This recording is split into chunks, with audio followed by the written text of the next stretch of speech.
ജീവിതത്തിൽ എപ്പോഴും കണ്ണുനീരുകളും വേദനകളും കണ്ട് മടുത്തവർ എപ്പോഴും പറയാറുണ്ട്, എത്ര പ്രാർത്ഥിച്ചിട്ടും പൈശാചികൻ്റെ പോരാട്ടം എൻ്റെ വീട്ടിൽ നിന്ന് മാറുന്നില്ല.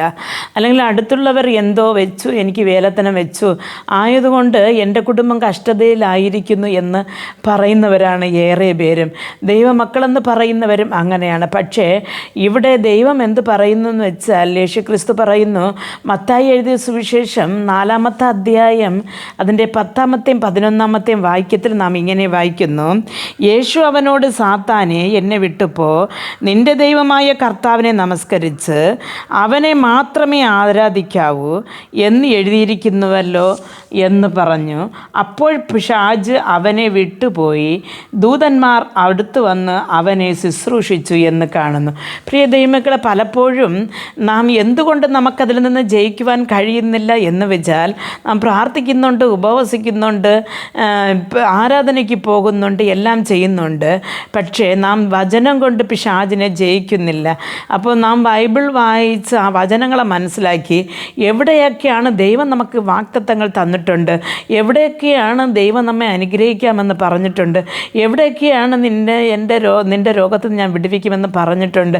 അപ്പോൾ ഈ വചനങ്ങളെ നാം ഉരുവിട്ട്, പിശാചെ, നിനക്ക് എൻ്റെ മേൽ ഒരു അധികാരവുമില്ല, കർത്താവായ യേശുക്രിസ്തു എന്നെ രക്ഷിച്ചിരിക്കുന്നത് കൊണ്ട്, കർത്താവെ, രക്തം കൊണ്ട് ഞാൻ വീണ്ടെടുക്കപ്പെട്ടിരിക്കുന്നത് കൊണ്ട് എന്നെ നിനക്ക് ഒന്നും ചെയ്യുവാൻ സാധിക്കത്തില്ല എന്ന് പറഞ്ഞ് ദൈവത്തിൻ്റെ വചനം കൊണ്ട് പിശാചിനെ നാം ജയിക്കുമ്പോൾ അവൻ നമ്മെ വിട്ടു പോകുന്നു. എത്രത്തോളം നാം കർത്താവിനോട് അടുത്തിരിക്കുന്നുവോ അത്രത്തോളം പിശാച് നമ്മെ വിട്ടു പോക തന്നെ ചെയ്യും.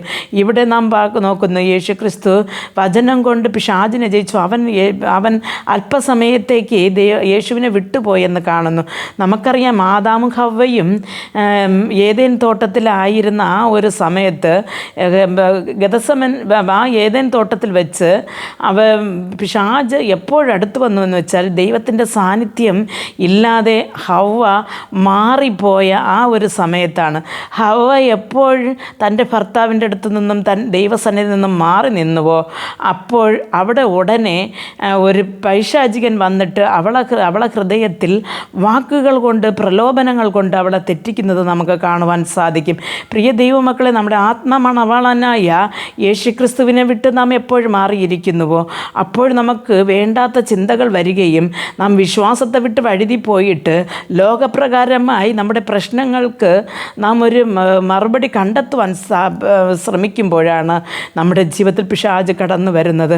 അപ്പോൾ നാം യേശുവിനോട് നാം അടുത്തിരുന്നിട്ട് നമുക്ക് ദൈവം തന്നിരിക്കുന്ന വാക്കുകളെയും വാഗ്ദത്തങ്ങളെയും കൊണ്ട് പിശാചിനെ നാം എപ്പോൾ ശാസിച്ച് മാറ്റുന്നുവോ അപ്പോഴവൻ മാറുകയും ചെയ്യും. നമ്മുടെ ജീവിതത്തിൽ ദൈവദൂതന്മാർ വന്ന് നമുക്ക് വേണ്ട കാര്യങ്ങൾ ചെയ്തു തരികയും ചെയ്യും.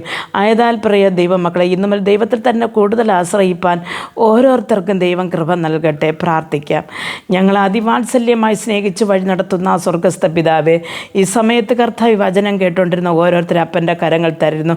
തങ്ങളുടെ ജീവിതത്തിൽ വരുന്ന ഏറെ കഷ്ടപ്പാടുകളും വേദനകളും കർത്താവെ, പൈശാചികൻ തൻ്റെ ജീവിതത്തിൽ കൊണ്ടുവരുന്നു എന്ന് നിരാശപ്പെട്ടു പോകാതെ ദൈവവചനം കൊണ്ട് പിശാചിനെ ജയിപ്പാനും അങ്ങയുടെ രാജ്യത്തിൽ വന്നു ചേരുവാനും ഞങ്ങൾ ഓരോരുത്തരെയും കരം പിടിച്ച് നടത്തണമേ എന്ന് പ്രാർത്ഥിക്കുന്നു. യേശുക്രിസ്തുവിൻ്റെ നാമത്തിൽ പ്രാർത്ഥിക്കുമ്പോൾ പ്രാർത്ഥന കൃപയോട് കേട്ട് മറുപടി നൽകി തരണം നല്ല പിതാവേ. ആമേൻ.